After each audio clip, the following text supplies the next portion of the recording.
تبارك الذي بيده الملك وهو على كل شيء قدير الذي خلق الموت والحياة. إن الحمد لله نحمده ونستعينه ونستغفره ونعوذ بالله من شرور أنفسنا ومن سيئات أعمالنا من يهده الله فلا مضل له ومن يضلله فلا هادي له وأشهد أن لا إله إلا الله وأشهد أن محمدا عبده ورسوله أما بعد فقد قال الله تعالى في القرآن العظيم والفرقان المجيد فأعوذ بالله من الشيطان الرجيم يا أيها الذين آمنوا اتقوا الله حق تقاته ولا تموتن إلا وأنتم مسلمون يا أيها الناس اتقوا ربكم الذي خلقكم من نفس واحدة وخلق منها زوجها وبث منهما رجالا كثيرا ونساء واتقوا الله الذي تساءلون به والأرحام إن الله كان عليكم رقيبا يا أيها الذين آمنوا اتقوا الله وقولوا قولا سديدا يصلح لكم أعمالكم ويغفر لكم ذنوبكم ومن يطع الله ورسوله فقد فاز فوزا عظيما. கண்ணியத்திற்கும் பெருமதிப்பிற்கும் உரிய எல்லாம் வல்ல அல்லாஹ்வின் நல்லடியார்களே, அல்லாஹுடைய பேரருளால் அந்த ஏக இறைவன் புனிதமாக ஆக்கியிருக்கக்கூடிய ஜும்மா தினத்தில் அவனை வணங்கி வழிபட வேண்டும் என்கிற உயர்ந்த சிந்தனையில் நாம் அனைவரும் அல்லாஹுடைய ஆலயத்திலே ஒன்று திரண்டிருக்கிறோம். இந்த நல்ல தருணத்தில் நபிகள் நாயகம் ஸல்லல்லாஹு அலைஹி வஸல்லம் அவர்கள் நமக்கு காட்டி தந்த ஒரு அடிப்படை போதனையை உங்களுக்கு மத்தியில் நினைவுபடுத்த நான் கடமைப்பட்டு இருக்கிறேன். நபி அவர்கள் கூறினார்கள், இதா குல்தலி சாஹிபிக அன்சித் யௌமல் ஜும்மாத்தி வல் இமாம் யஹ்துபு. ஜும்மா தினத்தன்று இமாம் உரை நிகழ்த்திக் கொண்டிருக்கும் பொழுது உங்கள் அருகில் இருக்கும் உங்கள் தோழரிடத்தில் நீங்கள் வாய் மூடுங்கள் என்று சொன்னாலும் ஃபக்கத் லகவுத, நீங்களும் வீணான காரியத்தில் ஈடுபட்டவர்கள் தான். ஜும்மாவினுடைய பிரதிபலனையோ நலனையோ நீங்கள் மறுமையில் எதிர்பார்க்காதீர்கள் என்கிற வண்ணம் அல்லாஹுடைய தூதர் அவர்கள் எச்சரிக்கை ஊட்டி அந்த நபிமொழியை நாம் நமது உள்ளத்திலே ஆழமாக பதிந்து கொண்டு இந்த அமலில் முழுமையாக ஈடுபட வேண்டும். அன்பிற்குரியவர்களே, இந்த வாரத்தினுடைய ஜும்மா பிரசங்கமாக அல்லாஹ் விரும்பக்கூடிய இடம் என்கிற தலைப்பின் கீழ் இஸ்லாமியர்களுடைய மன அமைதிக்காகவும் இறைவனை இந்த மனித சமுதாயம் நெருங்குவதற்கான ஸ்தலமாகவும் அல்லாஹுடைய நேசத்திற்குரிய முக்கிய உலகத்தில் ஒரு இடமாக அமையப்படுகிற இந்த பள்ளிவாசல்களை குறித்த ஒரு சில தகவல்களையும் சில அடிப்படை போதனைகளையும் இந்த தருணத்திலே உங்களுக்கு நான் நினைவுபடுத்த கடமைப்பட்டு இருக்கிறேன். அல்லாஹுடைய தூதர் நபிகள் நாயகம் ஸல்லல்லாஹு அலைஹி வஸல்லம் அவர்கள் இதற்கு முன்பு அனுப்பப்பட்ட வேறு வேறு இறை தூதர்களை எல்லாம் விட்டு வேறுபடுத்தக்கூடிய பல சட்டதிட்டங்களை நபிகளாருக்கு அல்லாஹ் அருளி இருக்கிறான். நபி அவர்கள் ஒரு தருணம் சொன்னார்கள், வேறு எந்த இறை தூதருக்கும் வழங்கப்படாத ஒரு 5 பாக்கியங்களை அல்லாஹ் எனக்கு வழங்கி இருக்கிறான் என்றார்கள் நபி அவர்கள். வேற எந்த நபிக்கும் அல்லாஹ் கொடுக்கல. அது இப்ராஹிம் நபியாக இருக்கலாம், மூசா நபியாக, ஈசா நபியாக, எந்த இறை தூதராக இருந்தாலும் சரி, அவர்கள் யாவருக்கும் கொடுக்கப்படாத ஒரு பாக்கியம், ஒரு குடுப்பனை 5 அல்லாஹ் எனக்கு வழங்கி இருக்கிறான். அதில் ஒன்றை நபி அவர்கள் சொல்கிறார்கள், என் சமுதாய மக்கள் கியாமத்து நாள் வரை வரக்கூடிய இந்த முஸ்லிம் சமுதாயத்தவர்கள் பூமியில் விரும்பிய இடங்களில் அவர்கள் தொழுகை அமைத்துக் கொள்ளலாம். அவர்கள் பூமி முழுவதும் தங்களை தூய்மை செய்து கொள்வதற்கான தயமும் என்கிற காரியத்தையும் அல்லாஹ் எனக்கு ஏற்படுத்தி இருக்கிறான் என்று நபி அவர்கள் சொன்னார்கள். இந்த சமுதாய மக்கள் பள்ளிக்கு செல்ல வேண்டும் என்ற ஆக பெரும் கட்டளை கிடையாது. பள்ளி இருக்குமே ஆனால் பள்ளிக்கு வர வேண்டும். பள்ளி இல்லாத சூழ்நிலையில் அவர்கள் இருக்கும் இடத்தை பள்ளியாக அமைத்துக் கொள்ள வேண்டும், அப்படி தொழுது கொள்ள வேண்டும் என்று அல்லாஹ் கட்டளையிடுகிறான். அப்படி இந்த சமுதாயத்திற்கு அல்லாஹ் இலகுபடுத்தி இருக்கிறான். என்றாலும் இந்த பள்ளிவாசல் கொடுக்கக்கூடிய மாண்பு இருக்கிறது, உலகத்திலே எந்த ஒரு இடத்தையும் நீங்கள் அந்த மாண்பை பெற்றுக் கொள்ள முடியாது.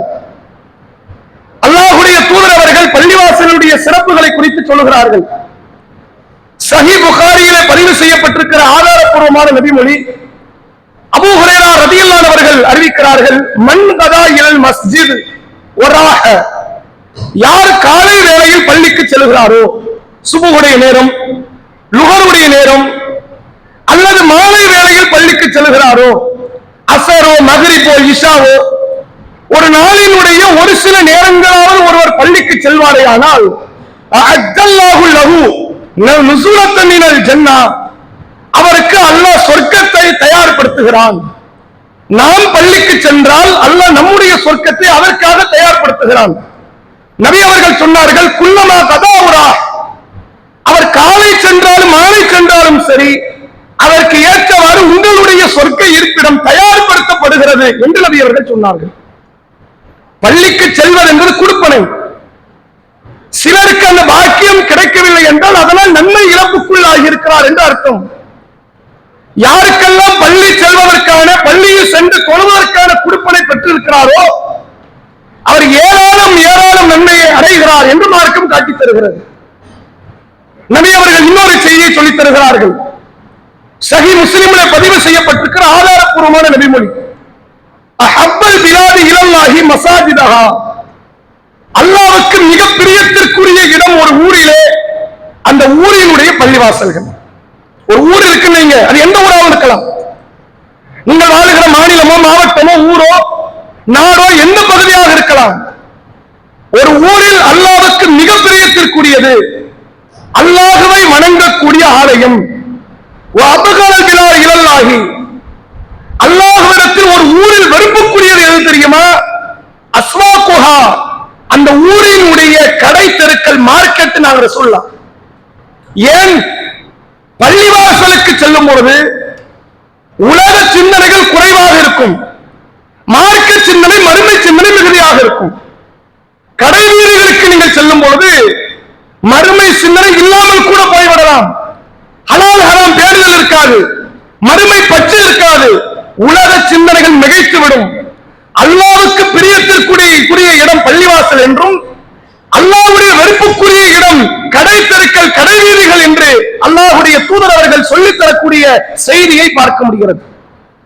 மிக அற்புதமான ஒரு ஸ்தலம் என்றால் அது பள்ளிவாசல். இந்த பள்ளிவாசல் நமக்கு எப்படியெல்லாம் நன்மைகளை பெற்றுத் தரும் தெரியுமா? நபி அவர்கள் பள்ளிவாசலை குறித்து சொன்னார்கள். யாருக்கு பாங்கினுடைய சத்தம் கேட்டு வீடுகளில் இருந்து பள்ளிக்கு வருவதற்கான சூழ்நிலை இருந்து பள்ளியில் வந்து தொழாமல் ஒருவர் தொழுகை புறக்கணிப்பாரே ஆனால், வீட்டில் தொழுகிறார், பள்ளிக்கு வர இயலும் என்ற நிலையில் ஒருவர் புறக்கணிப்பாரே ஆனால், அவர் பள்ளியை தவிர்த்து எங்கே தொழுதாலும் சரி அவர் தொழுகை ஏற்கப்படாது என்றார்கள் நபி அவர்கள். ஏற்கப்படாது. பள்ளிக்கு வர முடியலங்கிற சூழ்நிலை வேற, வர முடியுமானால் வரமாட்டேன் என்று தொழுவாரே ஒருவர், வீட்டிலேயோ கடை தெருவிலோ, அவருடைய தொழுகை எங்கே தொழுதாலும் ஏற்கப்படாது. நான் அப்ப உங்களுடைய தொழுகையை, நம்முடைய தொழுகையை அல்லாஹ்விடத்தில் அங்கீகரிக்கக்கூடிய ஒரு காரியமாக அமைவது இந்த பள்ளிவாசல். பள்ளிவாசலுடைய சிறப்புகளை நபி அவர்கள் ஒரு தருணம் சொல்கிறார்கள். பனு தமீம் என்கிற கோத்திரத்தவர்கள் ரசூலுல்லாஹ்வுடைய காலத்தில், அந்த கூட்டத்தவர்கள் என்ன செய்கிறாங்கன்னா, தங்களுடைய வீடை விட்டு காலி செய்து மஸ்ஜித் நபவி பள்ளிவாசலுக்கு பக்கத்தில் வீடு இருப்பதை அறிந்து கொண்டு வராங்க. மஸ்ஜித் நபவி உலகத்திலேயே நன்மை எதிர்பார்த்து பயணிக்கக்கூடிய தகுதி படைத்த இரண்டாம் தர பள்ளிவாசல், அப்படித்தானே? முதல் இடம் காபா, இரண்டாவது மஸ்ஜித் நபவி, மூன்றாவது பைத்துல் மக்திஸ் என்ற பாலஸ்தீனத்தில் இருக்கக்கூடிய பள்ளிவாசல். பனு தமீம் கோத்திரத்தவர்கள் அவங்க தொலைதூரத்தில் இருக்கிறாங்க, வீட்டுல நடந்து வர்ற கொஞ்சம் சிரமம், ரொம்ப பெரிய சிரமம் இல்லை, இருந்தாலும் சிரமம். நம்ம பேசாம பள்ளிவாசல் பக்கம் ஷிஃப்ட் பண்ணிடுவோம் அப்படின்னு சொல்லி வீட்டை காலி பண்ணிட்டு மூட்டை முடிச்செல்லாம் கட்டிட்டு பள்ளிக்கு பக்கத்தில் இருக்கிற நிலத்தை விலை பேசுவதற்கு வருகிறார்கள். ரசூலுல்லாவுக்கு இந்த தகவல் தெரியும். ரசூலுல்லாஹ் அந்த பனு தமீம் கோத்திரத்தவர்களை அழைத்து சொல்கிறார்கள், இன்னாரே இந்த கோத்திரத்தவர்களே, உங்களுக்கு நான் ஒரு அறிவுரை கொடுக்க வாங்குறாங்க. நீங்க மறுபடியும் பழையபடி உங்க வீட்டுக்கே போயிருங்க, இங்க வராதீங்க. பள்ளிவாசல் பக்கத்துல வீடு இருந்தா 5 வக்து ஜமாத்து கிடைக்குமா? எல்லா விதமான வாய்ப்புகள் சூழ உள்ளதா? ரசூலுல்லாஹ் வீடு பக்கத்துல இருக்குதா? மார்க்க விஷயம்னா உடனே போய் ஆச்சரியம் எவ்வளவு கொடுப்பனு பாருங்க. ரசூலுல்லாஹ் காலத்துல மஸ்ஜித் நபவி பக்கத்துல இருக்கிறது பாக்கியம். அதை உணர்ந்து வருகிறார்கள். ரசூலுல்லாஹ் சொல்றாங்க, நீங்க பழைய இடத்துக்கு போங்க, அதான் உங்களுக்கு நல்லதுங்கிறாங்க. ஏனென்றால் எவ்வளவு தொலை தூரத்தில் இருந்து ஒருவர் பள்ளிக்கு வருகிறாரோ அதற்கு ஏற்றவர் கூலி பதிவு செய்யப்படும். பக்கத்து வீட்டுல இருந்து ஒருத்தர் வருவார், பக்கத்து தெருவில் இருந்து ஒருத்தர் வருவார், தொலை தூரம் கூட கூட நன்மைகள் கூடும். எந்த அடியாருடைய தொழுகையில் அதிக நன்மை என்றால் யாருடைய வீடு பள்ளியில் இருந்து தூரமாக இருக்கிறதோ அந்த தூரத்தையும் பொருட்படுத்தாமல் பள்ளிக்கு வருகிறாரோ அவருக்கு நன்மைகள் அதிகம். சொன்னதுதான் தாமதம். உடனே மூட்டை முடிச்சு கட்டிட்டு கிளம்பிட்டாங்க, நாங்க இங்க பழைய வீட்டுக்கு போறோம், நன்மை அதுதான் அதிகம், எதுக்கு இங்க இருக்கணும் போறோம் போயிட்டாங்க. இன்னொரு நபித்தோழர், இது ஒரு கோத்திரம் இல்ல, ஒரு தனி நபித்தோழர்.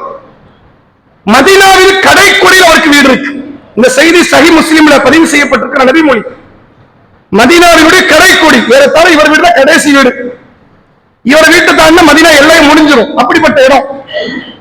ஐவேளை தொழுகைக்கு பள்ளிவாசலுக்கு நடந்தே வருகிறார். அவர் ஒரு கழுதையோ ஒரு ஒட்டகத்தையோ குதிரையோ வைத்திருக்கலாம், எதுவுமே இல்லை. ஃபஜர் ஜமாத்துக்கு வந்துருவார், தொழுது முடிச்சு வீட்டுக்கு போயிருவார். லுகர் ஜமாத்துக்கு, அசர் ஜமாத்து, மக்ரிப், இஷா எல்லா ஜமாத்துக்கு வருவார், தொழுதுட்டு போயிருவார். ஐவேளை தொழுகைக்கு வருகிறார்.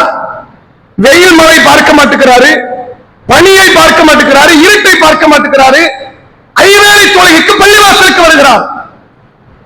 அப்போ ஒரு நபித்தோழர் பார்க்கிறார், காப் என்று அழைக்கப்படுகிற ஒரு தலைச்சிறந்த நபித்தோழர். அவரை பிடிக்கிறார், வாங்க, ரொம்ப பரிதாபமா இருக்கு உங்களை பார்க்க, நீங்க நன்மை எதிர்பார்த்து வர்றதெல்லாம் தெரியுது. உங்களுக்கு 2 ஆப்ஷன் கொடுக்கிற, எடுத்துக்கிறீங்களா? முதல் ஆப்ஷன் என்னன்னா, பள்ளிவாசல் பக்கத்துல லேண்ட் பார்க்க, உங்களுக்கு வீடு கட்டுறதுக்கு இங்க வந்துருங்க. 5 வேளை தொழுகை, ஒரு தொழுகை விட மாட்டேங்கிறீங்க, இங்க வந்தா கொஞ்சம் ஈஸியா இருக்குமா இல்லையா? அல்லது இது வேண்டாம்னா ஒரு கழுத குதிரை ஏதாவது வாங்கி வச்சுக்கலாம்ல, கொஞ்சம் வேகமா வந்துடலாம், உங்களுக்கு சௌகரியமா இருக்கும். இந்த இரவு நேரத்தில் பூச்சி போட்டு உங்களுக்கு கிடைக்காது, பகல் நேரத்தில் கடுமையான வெயில் உங்களை பாதிப்பு தராது, ஒரு கழுத வாங்கி வச்சுக்கலாம்ங்கிறாங்க. அந்த நபித்தோழர், அவருடைய பெயர் ஹதீஸ்ல குறிப்பிடப்படல, அவர் சொல்லுகிறார், இல்ல இல்ல, ரசூலுல்லாஹ்வுடைய வீட்டு பக்கத்தில் வர்றதுக்கு எனக்கு விருப்பம் இல்லை, ஒரு கழுதையோ குதிரையோ வாங்கி பயணிப்பதற்கு எனக்கு விருப்பம் இல்லைங்கிறாங்க. இதை கேட்டவன இவருக்கு கடுமையான கோபம். நபி வீட்டு பக்கத்தில் வர்றதுக்கு எல்லாருக்கும் எவ்வளவு தெரியும், இவர் என்ன விருப்பம் இல்லைங்கிறாரு. ரசூலுல்லாஹ் போய் கம்ப்ளைண்ட் பண்ணிட்டாங்க. அல்லாஹ்வுடைய தூதர் நபித்தோழரை பாருங்க, தூரத்துல இருந்து வராருன்னு பரிதாபப்பட்டு பக்கத்துல வாங்கன்னு சொன்னா நான் வரமாட்டேங்கிறாரு, ஒரு கழுதை வாங்கிக்கப்பா வாங்க மாட்டேங்கிறாரு, என்னன்னு கேளுங்க. ரசூலுல்லாஹ் நபித்தோழரை அழைக்கிறாங்க, வாங்க, இப்படி எல்லாம் அவர் உங்களுக்கு அறிவுரை கொடுத்தாரா? ஏன் வேண்டாங்கிறீங்க? ரசூலுல்லாஹ் கட்டளை எல்லாம் இடல, அதுக்கு ஏதாவது காரணம் வச்சிருப்பீங்க, ரீசன் ஏதாவது இருக்கு, அந்த இடத்த விட்டு வரக்கூடாதுன்னு, என்ன காரணம் என்று கேட்கிறார்கள். அப்ப அந்த நபித்தோழர் சொல்லுகிறார், அல்லாஹ்வுடைய தூதரே, வீட்டில் இருந்து பள்ளிக்கு நான் புறப்பட்டு வருகிறேன், ஒரு எட்டுக்கு ஒரு நன்மை எனக்கு பதிவு செய்யப்பட வேண்டும், ஒரு எட்டுக்கு ஒரு தீமை எனக்கு மன்னிக்கப்பட வேண்டும், வரும்போதும் அந்த கூலி வேண்டும், போகும்போதும் அந்த கூலி வேண்டும், அந்த கூலியை எதிர்பார்த்து தான் தொலை தூரத்தில் இருந்து நடந்து வருகிறேன், பக்கத்துல இருந்தா கிடைக்குமா அப்படிங்கிறார். நம்ம இது நாள் வரைக்கும் எப்படி ஹதீஸ் கேள்விப்பட்டிருக்கிறோம்? வீட்டுல இருந்து வரும்போது ஒரு எட்டுக்கு ஒரு நன்மை நமக்கு தெரியும், ஒரு எட்டுக்கு ஒரு பாவம் மன்னிக்கப்படுது தெரியும், போகும்போது அந்த நன்மை நம்ம இதுவரை கேள்விப்பட்டிருக்கிறோமா? இவர் சொல்கிறார், போகும்போது அதே நன்மை கிடைக்க வேண்டும் என்று நான் பிரியப்படுகிறேன். ரசூலுல்லாஹ் சொன்னாங்க, நீங்கள் என்ன நியத்தை வைத்தீர்களோ அதை அல்லாஹ் உங்களுக்கு தருவான்னு சொல்லி அனுப்பிட்டாங்க. கரெக்டா? சரிதான், அப்படியே பண்ணுங்க, அது நன்மை தானே எதிர்பார்த்து வரையும், அப்படி என்ன பிரச்சனை இருக்கு? வரும்போது கிடைக்கிற கூலி போகும்போது கிடைக்கிறீங்க, அப்படியே பண்ணுங்கிறாங்க ரசூலுல்லாஹ். உலகத்தில் எந்த ஸ்தலத்தில் இது கிடைக்கும்? பள்ளியை விட்டால். ரசூலுல்லாஹ் வீட்டில் இருந்து ஒளி செய்து விட்டு பள்ளிக்கு வர சொன்னார்கள், நடந்தே வர சொன்னார்கள், அதற்கு அதிகமாக ஆர்வமூட்டினார்கள், கட்டளையிட்டார்கள். பள்ளியில் இது ஒரு கூலியா? இன்னொரு பிரம்மாண்டத்தை பாருங்கள். ரசூலுல்லாஹ்வுடைய காலத்துல நடந்த ஒரு சம்பவம். அது பிற்காலத்தில் மாவியா என்று அழைக்கப்படக்கூடிய மாவியா யார் என்றால் அலி ரலியல்லாஹு அன்ஹு ஆட்சியாளர் தெரியுமா, 4வது கலீஃபா. அவருக்கு அடுத்த ஆட்சியாளர் மாவியா. அபூ சுஃபியான் ரலியல்லாஹு அன்ஹு அவர்களுடைய மகன் உம்மு ஹபீபா, ரசூலுல்லாஹ்வுடைய மனைவி இருக்காங்க உம்மு ஹபீபா, அவருடைய உடன் பிறந்த சகோதரர். ரசூலுல்லாஹ்வுக்கு மச்சினன் முறை, மாப்பிள்ளை முறை. இந்த மாவியாவுடைய ஆட்சி காலம். அவர் ஒரு முறை மஸ்ஜித் நபவிக்கு வரார். ரசூலுல்லாஹ் மௌத்தாகி ஏறத்தாழ ஒரு 35 வருஷம் நடந்ததுக்கு அப்புறம் நடக்கிற ஒரு சம்பவம். அவர் மஸ்ஜித் நபவிக்கு வரார். பள்ளிவாசல்ல ஒரு சில தாபியீன்கள், தாபியீன்கள் யாரு? இஸ்லாத்தில் இருப்பார்கள், சஹாபாக்களை பார்த்திருப்பார்கள், நபியை பார்த்திருக்க மாட்டாங்க. அவங்க தாபியீன்கள். நபியை பார்க்காத அடுத்த தலைமுறை சமுதாயத்தவர்களுக்கு பேர் தாபியீன்கள். அப்ப தாபியீன்கள் ஒரு கூட்டம், ஒரு சொற்ப கூட்டம், 5 பேர் 7 பேர், இது மாதிரி ஏதோ ஒரு கூட்டம் மஸ்ஜித் நபவி பள்ளிவாசலில் அமர்ந்து ஒரு ஓரமாக மூலையில் உட்கார்ந்து பேசிக்கிட்டு இருக்கிறாங்க. இதையும் ஒரு விறுவிறுன்னு வரார் மாவியா ரலியல்லாஹு அன்ஹு அவர்கள். வந்து கேட்கிறார் அந்த தோழர்கள்ட்ட, தோழர்களை என்ன பேசிக்கிட்டு இருக்கீங்க? அவர்கள் சொல்லுகிறார்கள், நாங்கள் அல்லாஹ்வை பற்றி பெருமைப்பட பேசுறோம். அல்லாஹ் எவ்வளவு பெரிய கருணையாளன், எவ்வளவு பெரிய அருள் புரியவன். நாங்களாம் பிள்ளை இல்லாம நாங்களாம் இருந்து ரொம்ப பாடுபட்டு அல்லாஹ் தான் தந்தான், ரொம்ப நோய்வாய்ப்பட்டேன், அல்லாஹ் தான் தந்தான், எனக்கு நோயை நீக்கினான், ஆரோக்கியத்தை தந்தான், எனக்கு செல்வத்தை தந்தான், அதை தந்தான், இதை தந்தான். அவங்க வாழ்க்கையில் நடந்த சம்பவங்களை சொல்லி அல்லாஹ்வுடைய அருமை பெருமைகளை பற்றி எல்லாம் புகழ்ந்து பேசிக்கிட்டு இருக்காரு. அவர் ஒரு கருத்து சொல்ல, அட ஓ வாழ்க்கை என்னடா பெரியார் போல, ஏன் வாழ்க்கை கருப்பத்துக்கள் இவர் சொல்ல, இப்படி இறைவனை பற்றி பேசிக் கொண்டிருக்கிறார்கள். அப்ப அந்த மாவியா ரலியல்லாஹு அன்ஹு அவர்கள் கேட்கிறார்கள், அல்லாஹ் மீது ஆணையாக சொல்லுங்கள், அதைத்தான் பேசிக்கிட்டு இருக்கிறீங்களா அப்படின்னு கேட்கிறார். அப்ப இவர் ஏன் தேவையில்லாம நான் கொஸ்டின் கேட்கிறார்? இவங்களுக்கு புரியல, நம்ம என்னது பேச இவருக்கு வந்துச்சு. இவர் சொல்லுகிறார், அல்லாஹ் மீது ஆணையாக அதைத்தான் நாங்கள் பேசிக் கொண்டிருக்கிறோம். மாவியா ரலியல்லாஹு அன்ஹு அவர்கள் சொல்கிறார்கள், நான் கேட்டதுக்கு நீங்க தப்பா நினைக்க கூடாது. ரசூலுல்லாஹ்வுடைய காலத்துல ரசூலுல்லாஹ் வாழும் பொழுது இதே மஸ்ஜித் நபவியில் ஒரு கூட்டம் உங்களை கொண்டு இருந்து பேசினார்கள். நீங்க தாபியீன்கள். அப்ப அவங்க யாரு? சஹாபிகள். ரசூலுல்லாஹ் பார்த்தவங்க யாரு? சஹாபிகள். சஹாபாக்களில் ஒரு கூட்டம் இதே மஸ்ஜித் நபவியில் உட்கார்ந்து பேசிக் கொண்டிருந்தார்கள். நான் வந்த மாதிரி ரசூலுல்லாஹ் அப்ப வந்தாங்க. நான் கேட்ட மாதிரி ரசூலுல்லாஹ் கேட்டாங்க. என்ன கேட்டாங்க? என்ன பேசிக்கிட்டு இருக்கீங்க? நீங்க சொன்ன பதிலத்தை அவங்களும் சொன்னாங்க. என்ன சொன்னாங்க? அல்லாஹ்வை பற்றி பேசிக் கொண்டிருக்கிறோம். நான் என்ன கேட்டேன்? அடுத்து சத்தியமானு கேட்டனா இல்லையா? ரசூலுல்லாஹ்வை கேட்டாங்க, சத்தியமாகவா அப்படின்னு கேட்டாங்க. அதற்கு அந்த தோழர்கள், ஆமா சத்தியமாக நான். அவர் ரசூலுல்லாஹ் சொன்னார்கள், தவறாக நினைக்க வேண்டாம், உங்களை பற்றி அல்லாஹ் தன்னுடைய வானவர்களிடத்தில் பெருமைப்பட பேசி இருப்பதை நான் கேட்டேன். அல்லாஹ் தன்னுடைய வானவர்களிடத்தில், என் அடியார்களை பார்த்தியா, பள்ளியில் அமர்ந்து கொண்டு என்ன பேசுகிறார்கள் தெரியுமா என்று உங்களை பற்றி பெருமையாக பேசுகிறார்கள். ஒரு கூட்டத்தை பத்தி வானவர்கள்ட்ட அல்லாஹ் பெருமையா பேசுறான், நீங்க என்ன பேசுறீங்கன்னு தெரியல. அதை தெரிந்து கொள்ள ஆர்வமாக ஓடி வந்தேன் என்றார்கள் நபிகளார். இந்த செய்தியை மாவியா ரலியல்லாஹு அவர்கள் இன்னொரு சம்பவத்தை, தருணத்தை எதிர்பார்த்து அந்த செய்தியை சொல்லித் தருகிறார்கள். பள்ளிவாசலை தவிர வேறு இடத்தில் இந்த கூலியை நீங்கள் பெற இயலுமா? அற்புதமான ஸ்தலம். பள்ளிவாசல் உலக காரியங்களை பேசுவதற்கு அனுமதிக்கப்பட்ட ஒரு காரியம் கிடையாது. மக்களின் நலனாக இருக்கும் பட்சத்தில் கூடும்.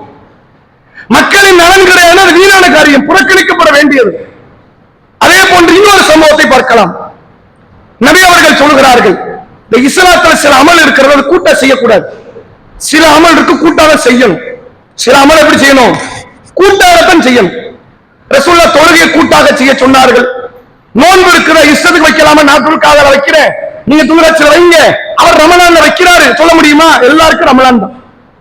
ஹஜ் பண்ண போறோம், நீங்க ரஜபுல பண்ணுங்க, அவர் ஷாபான்ல பண்ணட்டும், இவர் துல்கச்சில பண்ண. அப்படியா? குறித்த நாள்ல அந்த ஹஜ் கடமைக்கு நிக்கணும், குறித்த நேரத்தில் அந்த ஹஜ் கடமை நிறைவேற்றணும். ஒரு நாள் தள்ளி போயிட்டு ஹஜ்ஜுக்கு செல்லாது. ஒரே ஒரு நாள். நீங்க 8ஆம் நாள் இருக்க வேண்டிய மினாவுல இருக்க தவிர்த்து ஹஜ் போயிடுச்சு. 9ஆவது நாள் அரஃபால இல்லைன்னா ஹஜ் போச்சு. 10ஆவது நாள் முஸ்தலிஃபால இல்லைன்னா ஹஜ் போச்சு. குறித்த நேரத்தில் ஹஜ்ஜுக்கு வரணும். கரெக்டா அந்த டைம்ல அந்த இடத்துல இருக்கணும். அது எல்லா காரியத்தையும் இஸ்லாம் சொல்லித் தருகிறது. இதெல்லாம் கூட்டா செய்ய, கரெக்டா செய்ய, சேர்ந்து செய்ய என்று சொல்லப்பட்டது. சில அமல்கள் இருக்கிறது கூட்ட செய்யாது. துஆவை கூட்ட செய்யக்கூடாது, திக்ருகளை கூட்ட செய்யக்கூடாது. அப்ப இவை தனியாக செய்ய சொன்னார்கள். அப்படி நபி அவர்கள் கூட்டாக செய்ய சொன்ன ஒரு அமல்களில் ஒன்றுதான் குர்ஆனை வாசிப்பது. இந்த குர்ஆன் ஓதுறது இருக்குல்ல, அதை கூட்டா ஓதுங்க. ஏன் தனித்து ஓதுனா நன்மைதான். கூட்டாக ஓதும் போது உங்கள் பிழைகள் பிறருக்கு தெரியும், சுட்டி காட்டுவார்கள். பிறருடைய பிழைகளை நீங்கள் சுட்டி காட்டுவீர்கள். அதன் அர்த்தத்தை விளக்கத்தை பரிமாறிக்கொள்ளலாம். கூட்டாக குர்ஆன் ஓதுவதற்கு கூடுதல் கூலி. ரசூலுல்லாஹ் சொன்னார்கள், யார் அல்லாஹ்வுடைய ஆலயங்களில் ஒரு ஆலயத்தில் ஒன்றிணைந்து மக்கள் எல்லாம் சேர்ந்து குர்ஆன் வசனங்களை மாறி மாறி படித்துக் கொண்டிருக்கிறாரோ அவர்கள் சபைகளில் வானவர்கள் வருகிறார்கள். பள்ளிவாசல், அந்த பள்ளிவாசலில் வானவர்கள் வருகிறார்கள், நிழல் இருக்கிறார்கள். அல்லாஹ் அவர்கள் மீது சக்கீனாவை, அமைதியை இறக்குகிறார் என்றார்கள் நபி அவர்கள். எவ்வளவு பெரிய கொடுப்பனை! இது கிடைக்குமா வேறு இடங்களிலே? இத்தகைய பள்ளிவாசல்கள் இன்றைக்கு சமுதாய மக்களால் எப்படிப்பட்ட தரத்தில் பார்க்கப்படுகிறது என்று சிந்தித்து பாருங்கள். நீங்கள் வருவதற்கும் போவதற்கும் நன்மை. காலை மாலை வரும்போதெல்லாம் அல்ல சொர்க்கத்தை தயார்படுத்துகிறான். பள்ளியில் மார்க்கத்தை பற்றி பேசினால் உங்களை பற்றி அல்ல வானவர்களிடத்தில் பேசுகிறான். குர்ஆனை வாசித்தால் வானவர்கள் அந்த சபைகளிலே வருகிறார்கள். குர்ஆனை படிக்கும்போது அல்ல மன நிம்மதியை அருளுகிறான். அல்லாஹ்வுக்கு பிரியத்திற்குரிய ஸ்தலம் இந்த பள்ளிவாசல். இப்படிப்பட்ட பாக்கியம் நிறைந்த பள்ளிவாசல்கள் சமுதாய மக்களால் இன்றைக்கு புறக்கணிக்கப்படுகிறது. எப்படிப்பட்ட புறக்கணிப்பு! பள்ளிவாசல் அசுத்தமாக இருக்கும், கண்டும் காணாமல் மக்கள் புறப்படுவார்கள். மக்கள் எல்லாம் கேட்பாங்க, நான் நிர்வாகி இல்லைன்றாங்க. எப்படி? நான் நிர்வாகி கிடையாது, நான் ஹத்தீபு கிடையாது, நான் இமாம் கிடையாது. பள்ளிவாசல் யாருக்குரியது? நிர்வாகிக்குரியதா? அப்ப நியாயம். ஹத்தீபுக்குரியதா? அது நியாயமான ஒரு வார்த்தம். அல்லது இமாமுக்குரியதா? கரெக்ட். எத்தனை பல பள்ளிவாசல் இங்கு வந்திருக்கக்கூடியவர்கள் நாம் நம்முடைய மஹல்லாக்களிலே பள்ளிவாசல்களை பார்த்திருக்கிறோம். கழிவறை சுத்தம் இருக்காது. அதை சுத்தம் செய்கிற ஒரு பொறுப்பை நம்ம ஏற்றுக்குவோமா?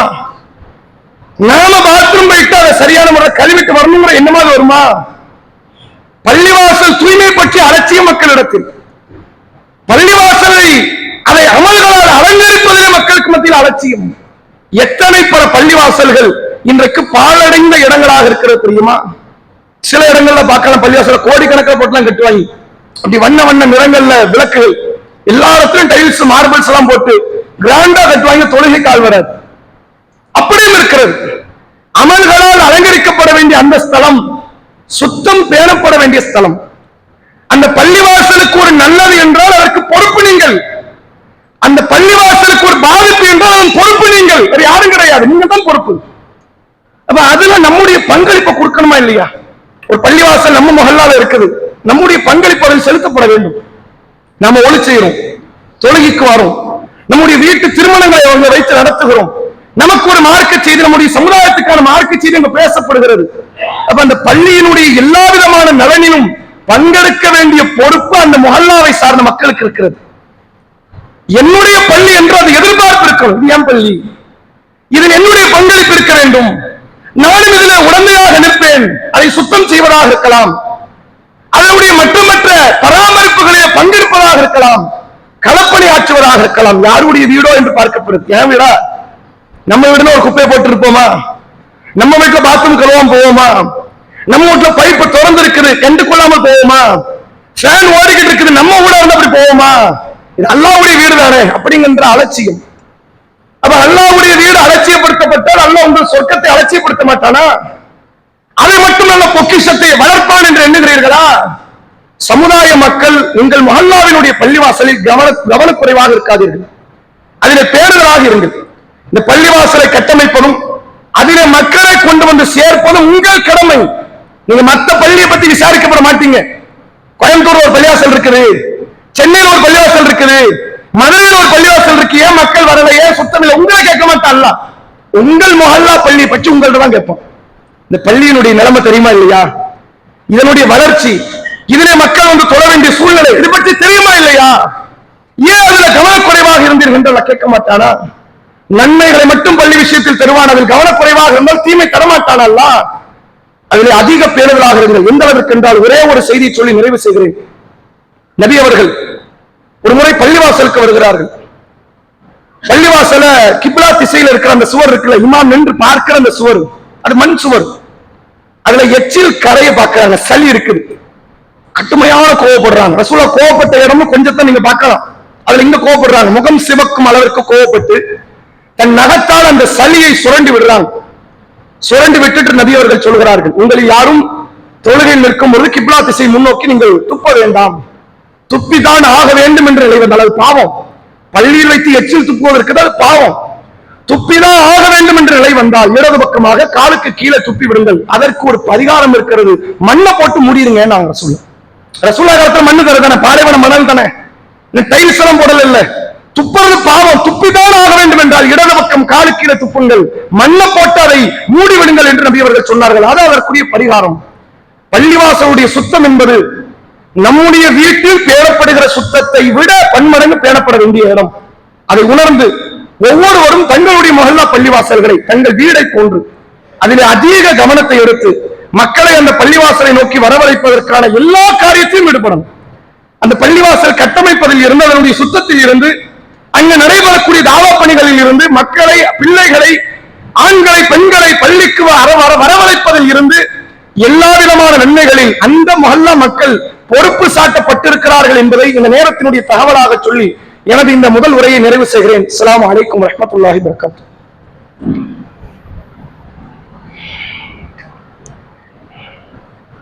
நஹ்மதுஹு வ நஸல்லி அலா ரசூலின் கரீம். அம்மா பாத். கண்ணியத்திற்கும் பெருமதிப்பிற்கும் உரிய எல்லாம் அல்ல அல்லாஹ்வின் நல்லடியார்களே, இன்ஷா அல்லாஹ் வரக்கூடிய வார ஜும்மாவினுடைய நம்முடைய ரஹ்மத் நகர் பள்ளிவாசல் வசூல் நெல்லை மாவட்டத்தினுடைய குறிச்சிக்குளம் என்கிற பகுதியில் பல ஆண்டுகளாக செயல்பட்டு வரக்கூடிய தௌஹீத் மக்களின் அந்த பள்ளிவாசல் கட்டமைப்பிற்காக வேண்டி செலவழிக்கப்படுகிறது. ஒவ்வொரு மாசமும் ஏதாவது ஒரு பள்ளிவாசல் வந்துடுறாங்க அப்படின்னு ஒரு எண்ணம் வரும். திடீர்னு மதுரைம்பாங்க, தூத்துக்குடிம்பாங்க, அந்த ஊரும்பாங்க, இந்த ஊரும்பாங்க, ஏதாவது ஒரு பள்ளிவாசலுக்கு வந்துடுறாங்க அப்படின்னு ஒரு சிந்தனை. ஆனால் பள்ளிவாசலினுடைய அந்த மகத்துவம் என்பது எல்லா தரப்பு மக்களிடத்திலும் செல்ல வேண்டிய ஒரு ஸ்தலம். அதை என்னைக்குமே நீங்க மறந்துடாதீங்க. ஒரு மனிதனுடைய பிறப்பில் ஆரம்பித்து இறப்பு வரை ஒருவனுடைய வீட்டோடு அதீத தொடர்பு உடைய ஒரு இடம் என்றால், ஒரு பொது ஸ்தலம் என்றால் ஒரு பள்ளிவாசல். உண்மையிலேயே உலகத்தில் உள்ள எல்லா சமுதாய மக்களும் பார்த்து இஸ்லாத்தில் பல காரியத்தில் பொறாமைப்படுகிறார்கள், பள்ளியிலும் பொறாமைப்படுகிறார்கள். மவுத்தாயிட்ட முதல்ல வந்து நிக்கிறது பள்ளியை சார்ந்த மக்கள். ஃப்ரீசர் பாக்ஸையும் சந்தூக்கையும் தூக்கிட்டு வந்து எப்ப அடக்கம் பண்ண போறீங்க, குழி வெட்டிய சொல்லியாச்சா, நாங்க பார்த்துக்கிறோம், எல்லாத்திலும் பங்கெடுப்பார்கள். ஒரு திருமண நிகழ்வு பங்கெடுப்பார்கள். அந்த மஹல்லாவில் இருக்கக்கூடியவர்களுடைய நல்லது கெட்டது பங்கெடுப்பது அந்த பள்ளியினுடைய நிர்வாகம், பள்ளியை சார்ந்த மக்கள். அவர்களில் ஒருவருக்கு நோய் ஏற்பட்டு விட்டால் பங்கெடுப்பார்கள். அந்த வீட்டிலே திருமணத்தில் ஒரு சங்கடம் ஏற்பட்டு தலாக்க குலா என்றால் பங்கெடுப்பார்கள். உலகத்தில் எந்த வணக்க ஸ்தலம் இப்படி பங்கெடுக்காது. அந்த மஹல்லா, அந்த பகுதியில கோயில் இருக்கலாம், சர்ச் இருக்கலாம், எத்தனையோ வழிபாட்டு தலங்கள் இருக்கலாம். கட்டியாச்சுன்னா முடிஞ்சு போச்சு, வர்றியா கும்பிடுறியா போறியான்னு இருக்கணும். ஓம் பிரச்சனை நான் தலையிட முடியாது என்று சொல்லக்கூடியது. ஆனா இஸ்லாத்தை நீங்கள் பாருங்கள், ஜக்காத்தை வசூலிப்பதும் பள்ளிதான், அதை சேகரிப்பதும் பள்ளிதான், அதை விநியோகம் செய்வதும் பள்ளிதான். சித்ராவை வசூலிப்பதும் பள்ளிதான், சேகரிப்பதும் பள்ளிதான், விநியோகம் செய்வதும் பள்ளிதான். அதே போன்று குர்பானியை வசூல் செய்வது, அதை மக்களிடத்தில் விநியோகம் செய்வது, எல்லா காரியத்தையுமே அல்லாஹ்வுடைய தூதரின் காலத்தில் இருந்து அத்தனையும் இந்த பள்ளிவாசலை ஒரு ஸ்தலமாக அமைத்து அதை ஒரு கூடாரமாக அமைத்துதான் மக்களுக்குரிய நலனை செய்தார்கள். பள்ளியை கட்டுமானம் செய்வது என்பது ஒவ்வொரு பகுதியில் உள்ள மக்களுக்கும் தேவை இருக்கிறது. நம்முடைய பங்களிப்பை அதில் தர வேண்டிய ஒரு கட்டாயத்தில் நாம் இருக்கிறோம். இதை யாரும் மறுத்துவிட முடியாது. இதுக்கு என்ன கூலி என்பதை சொல்லி எனது இந்த உரையை நிறைவு செய்கிறேன். எல்லாரும் நேரத்தில் பேசுறதுதான். ரசூலுல்லாஹ்வுடைய காலத்துல வந்து ஒரு சம்பவம், ஒரு நபித்தோழர் வராரு, ஒரு ஒட்டகத்தை அழைச்சிட்டு வராரு, ஒரு பெண் ஒட்டகம். அல்லாஹ்வுடைய தூதரை, இந்த ஒட்டகம் அல்லாஹ்வின் பாதையில் நான் சதக்காவாக்குறேன். அல்லாஹ்வுடைய பாதையில் இதை சதக்காவாக ஆக்குகிறேன். எதுக்கு நான் பயன்படுத்திக்கோங்க, சக்காத்தா கொடுங்க, ஏழைகளுக்கு அறுத்து கரியா கொடுங்க, அல்லது ஏழைகள் யாராவது ஒருத்தர் வாழ்வாதாரம் இல்லையா அவனுக்கு மேய்ச்சலுக்கு கொடுங்க, அல்லாஹ்வுடைய பாதையில கொடுங்க, எதுக்குனாலும் கொடுங்க, நான் அல்லாஹ்வுக்காக ஒப்படைச்சிட்டேங்கிறார். ரசூலுல்லாஹ் சொன்னார், இந்த தோழரே, சொர்க்கத்தில் உங்களுக்காக 700 ஒட்டகம் இருப்பதை நான் பார்க்கிறேன். அவர் விட்டது கடிவாளம், அந்த மூக்கணாங்கயிறு போட்டது, ஒவ்வொரு ஒட்டகத்திற்கும் கடிவாளம் இடப்பட்டிருப்பதையும் நான் பார்க்கிறேன். நான் நீங்கள் எதை அல்லாஹ்வுக்காக மனமோந்து ஒன்றை கொடுக்கிறீர்களோ அது எப்படிப்பட்ட பொருள் என்று அல்லாஹ் பார்ப்பது கிடையாது. அதை 700 மடங்காக ஆக்குவது அல்லாஹ்வுடைய பொறுப்பு. அதே போன்று ரசூலுல்லாஹ் சொன்னார்கள், மன்பனா மஸ்ஜிதல் இல்லா வனல்லாஹு பைத்தன் ஃபில் ஜன்னah. யார் அல்லாஹ்வுக்காக ஒரு ஆலயத்தை உலகத்திலே கட்டுகிறாரோ அல்லாஹ் அவருக்காக சொர்க்கத்தில் ஒரு வீட்டை கட்டுகிறான். இந்த வீடுன்னா நம்ம வந்து எல்லாருமே ரொம்ப கேர்லெஸ்ஸா பார்ப்போம். வீடு 30 லட்சம் ரூபாய் போட்ட ஊர்ல கிடைக்கும் வீடு, சொர்க்கத்துல தான் வேணுமா அப்படின்னு ஒரு எண்ணம் வரும். சொர்க்கத்துல வீடு எப்படி இருக்குங்கிறது ஒரு பக்கம், சொர்க்கத்துல உள்ள கூடாரம் பெருமானம். கூடாரம் எதுக்கு போடுவோம் தெரியுமில்ல? திடீர்னு கொடைக்கானல் போறோம், ஏற்காடு போறோம், எங்கேயோ போறோம், ஃபேமிலியோட நண்பர்களோட போறாங்க, தங்க இடம் இல்லை, டக்குன்னு ஒரு தார்பாயை விரிச்சு ஒரு மரத்தை வச்சு கட்டி ஒரு 2 பேர் உள்ள படுத்து மடிச்சு வச்சுட்டு வர மாட்டோமா? அத கூடாரம். போற இடத்துக்கு டெம்பரவரியா அமைக்கிறதுக்கு பேர் கூடாரம். அப்படிதானே? சொர்க்கத்துல கூடாரம் வச்சிருக்கிறாங்க, பிரம்மாண்டமான சொர்க்கம். 10 உலகத்துக்கு ஒரு அடியானுக்கு எல்லாம் தருவான். ஒரு அடியானுக்கு 10 உலகம் அளவிற்கான நிலப்பரப்பை எல்லாம் தருவான். அங்க ஏராளமான சுத்தி பார்க்கிற இடம் எவ்வளவோ வச்சிருக்கிறான். ஒவ்வொரு இடத்துக்கு நீங்க போகும்போது வீட்டுக்கு வர வேண்டிய அவசியம் இல்லை. இங்க இருந்து அங்க போறீங்க, மறுபடியும் வீட்டுக்கு தான் வர வேண்டாம். நீங்க அங்கே இருந்துக்கு, அங்க ஒரு கூடாரம் இருக்கு. அங்க இருந்து இன்னொரு இடத்துக்கு போறீங்க, அங்க ஒரு கூடாரம் இருக்கு. அங்க இருந்து இன்னொரு இடத்துக்கு போறீங்க, அங்க ஒரு கூடாரம் இருக்கு. எல்லா இடத்துக்கும் அப்படி கூடாரத்தை அமைச்சுக்கிட்டே இருக்கிறாங்க. ரசூலுல்லாஹ் அந்த கூடாரத்தை பற்றி சொல்கிறார்கள், சொர்க்கத்தில் இருக்கிற அந்த கூடாரம் என்பது அதனுடைய அகலம் இருக்குல்ல 80 மைல் தொலை தூரம். நாங்க ரசூலுல்லாஹ் 80 மைல் தோராயமா நீங்க கணக்கு போட்ட ஏறத்தாழ 140 இருந்து 150 கிலோமீட்டர் அதனுடைய அகலம். நீளத்தை சொல்கிறார்கள், அது 80 மைல் தொலை தூரம் நீளம் என்றார்கள். மொத்தத்தில் கூடார்கள், அது ஒரு உலகம். ஒரு மாவட்டத்தை தூக்கி ரசூலுல்லாஹ் உள்ள வைக்கிறாங்க. அவ்வளவு பெரிய பிரம்மாண்டம். இது வீடு கிடையாது, இது மாளிகை கிடையாது. இந்த 12 ரக்காத்தோட மாளிகை கிடைக்கும், பள்ளிவாசலை கட்டினா மாளிகை கிடைக்கும். மாளிகை கிடையாது, இது வெறும் கூடாரம். கூடாரத்தை அல்லாஹ் இவ்வாறு அமைக்கிறான். சொர்க்கத்தில் வீட்டை மாளிகை எப்படி அமைப்பான் என்று சிந்தித்து பாருங்கள். அந்த பிரம்மாண்டமான ஆலயம் நமக்கு வேண்டும் என்றால் நாம் இது போன்ற பள்ளிவாசலுடைய தேவைக்காக வரக்கூடிய மக்களை அரவணைக்கக்கூடிய இடத்தில் இருக்கிறோம். அதில் நம்முடைய பங்களிப்பை நாம் செலுத்தக்கூடியவர்களாக இருப்போம் என்பதை சொல்லி எனது உரையை நிறைவு செய்கிறேன். அஸ்ஸலாமு அலைக்கும்.